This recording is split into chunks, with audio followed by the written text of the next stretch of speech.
guys, it's Reagan and welcome to the start of one of my favorite videos to film. That's right, today we're going to be filming a come book shopping with me video. It is the cycle of the bookish life here on my channel. I recently posted a book on haul, meaning I now get to take all of those books to my local used bookstore, get some store credit, and buy some brand new to me, new books to put on my shelf, which I'm just so delighted to see. There are quite a few books on my list that I am looking to pick up, so I'm just excited to see what my used bookstore is going to have in stock. But that's also kind of the fun of used bookstore shopping. You just never know what you're gonna find. Without further ado, let's go to the bookstore, let's grab the books and begin our journey together. We have 3 tote bags full of books this morning, and I have my muscle here to grab them all. We shall see how we do at the used bookstore.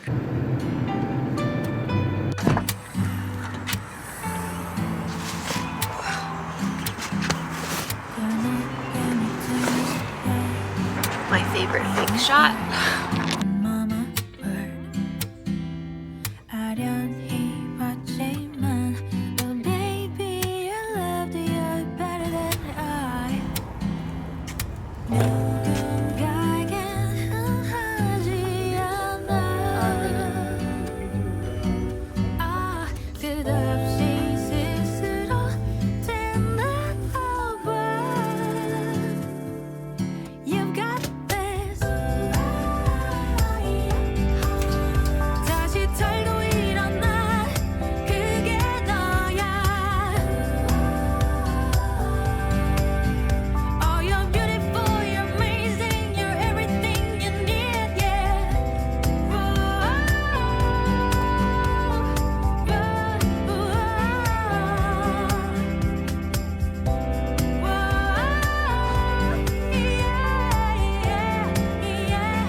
The next day, I have had a haircut and I also have a big bag of books to show off. So let's do a haul. I was actually pretty impressed with the amount of store credit I was able to get this time around, so pat on my back. I was also able to find so many amazing and exciting titles. So let's just go ahead and jump into the haul because I actually have like a decent amount to show off. The first book I grabbed was The Night Ship by Jess Kidd. I read Jess Kidd's other release, which was this like historical fiction, vibey, thriller-esque story, and I really enjoyed it. So when I saw that her other release was available in such a good price for the paperback version, I decided to grab it. The tagline of this story is "One shipwreck and 2 misfits 300 years apart." This is a book about 2 stories that I think sort of become intertwined together, but very much center the sea, fishing, and voyages themselves. The first main character we follow is a young girl in 1628, and she's in the process of boarding the most impressive sea vessel of the time, but as she begins to work and live on this ship, she also begins to uncover the shadowy secrets both above and below its decks. Fast forward 300 years later, we're also introduced to a young boy named Gil who is currently mourning the loss of his mother, and now he's had to move in with his grandfather who lives in a reclusive shack in a really small fishing village on the coast of Australia. And it's said that this town is no place for a misfit child, and how long until the wrong people begin to notice Gil.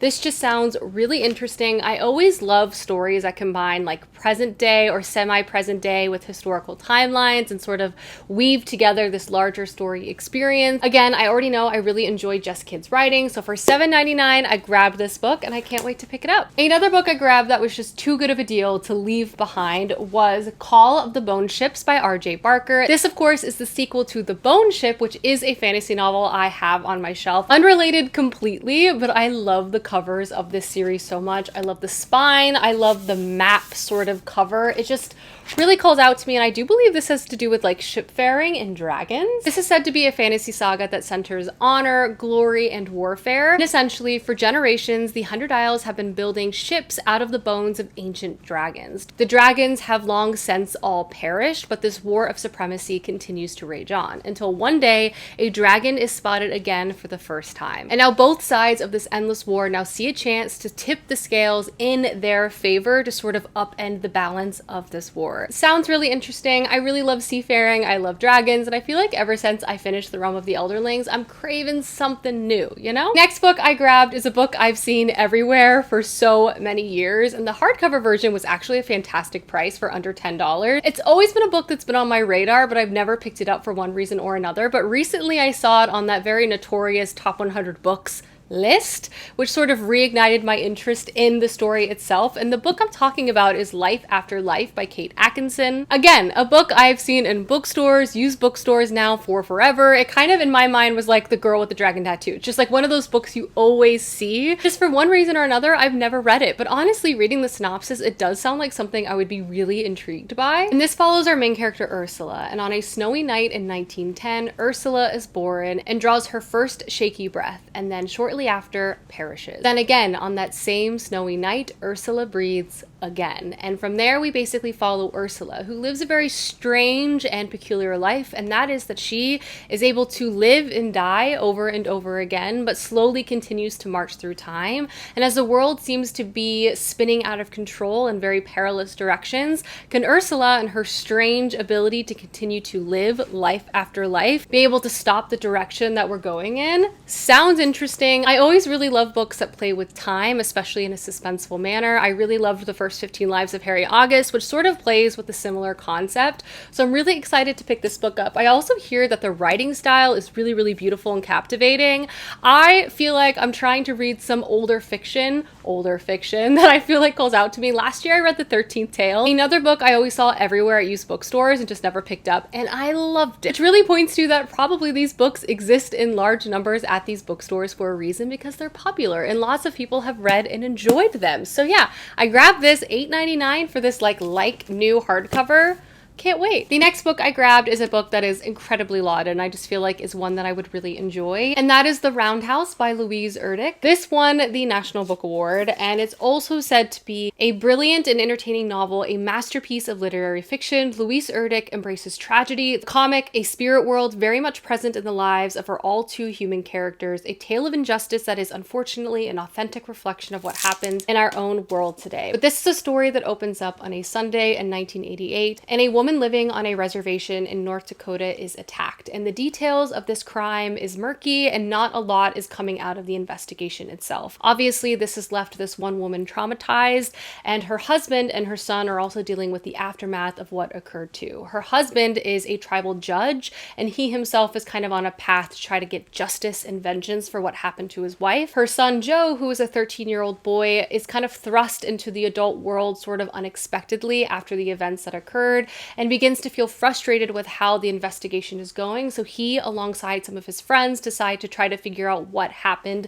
themselves. And this sort of sends them out on a journey said to be written with an unrelenting pace and obviously a writing style that will be absolutely captivating. I'm sure this is also going to be emotional and very harrowing, given some of the topics that it does cover. I've heard fantastic things about this book though, and I definitely wanted to grab it when I saw it in the bookstore. Another very popular and lauded literary fiction book I wanted to grab right away was Homecoming by Ya Ghazi. This honestly sounds like an extraordinary novel, and I've simply only heard amazing things about it. This is a story that follows two half-sisters. We first meet them in the 18th century, and they basically begin to live very different, parallel lives to each other. One marries a rich Englishman living in the palatial estates of a castle in Ghana. Other is taken into a raid and sold into slavery to work at this very same castle. From there, we follow the descendants of these two women through 8 generations and begin to see the legacy that sort of takes place through time. It also takes us all around the world. Again, I've heard nothing but incredible things about this author's writing, her storytelling, and this book in particular.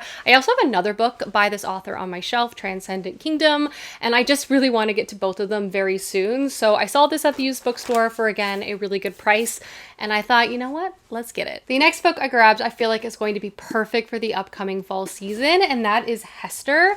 I just feel like I'm going to really like this book. You know, when you read a synopsis and sort of read some of the first opening passages of a story and you just know right away that this is likely going to land for you. I love sumptuous, dark tales, sort of have this alluring glimmer to them, and I really feel like this is going to deliver in that way. In particular, this is a historical fiction novel that's inspired by the Scarlet Letter and actually sort of takes place in the time period in which it is written. And this follows our main character, Isabel, who at the beginning of the story is leaving Scotland with her husband Edward, who is an apothecary who also struggles with an addiction to opium. They're fleeing Scotland because he has piled up a lot of debt. So they're going to the New World in hopes of creating a new life for themselves. Shortly after getting there, though, Edward abandons Isabel after he gets a job as a medic on a departing ship, and now Isabel finds herself alone and penniless in an entirely new country, and she has to figure out how in the world she's going to survive. And that's when she meets a young Nathaniel Hawthorne, and these two figures are drawn to each other, and they begin to work alongside each other and are also sort of drawn to one another. Isabel is a very talented seamstress, but also seemingly possibly has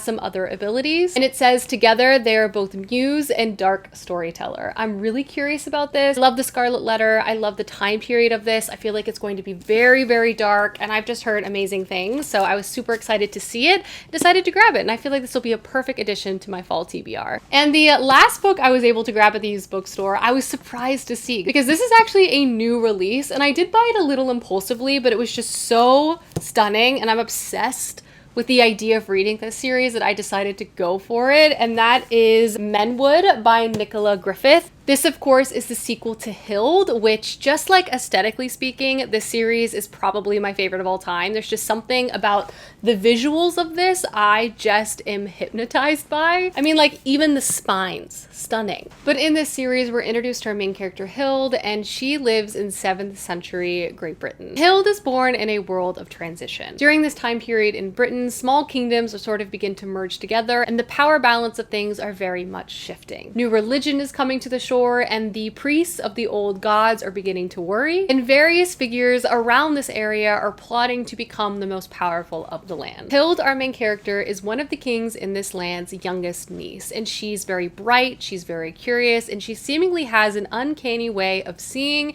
and noticing things and predicting things that will happen, which raises her to a very precarious, dangerous, but powerful position of being the king's seer. She becomes indispensable, but she's also doing this in a time period where religion and perspective on magic and mythicism is very much in flux. Stakes are truly life and death, and the importance and safety of her family is also put on her young shoulders. This book is said to really capture the intensity and spirit of this time period, not to mention it has a stunning writing style. This book, Menwood, is a sequel to Hild, which has been much anticipated and long awaited, and it's getting truly glowing reviews. This is another series that I just feel like is like picture made for me, and I'm really looking forward to getting to it soon. I feel like it could be a perfect winter read. I love dense historical fiction stories that have like a dash of magic in them. I just think they're so interesting, and in particular, this time period is one I personally just find so fascinating. So I am just so excited to read Hild, and of course the sequel, Menwood. And so when I saw it at the bookstore, I simply couldn't resist. Such cool cover art. Like, whoever made these,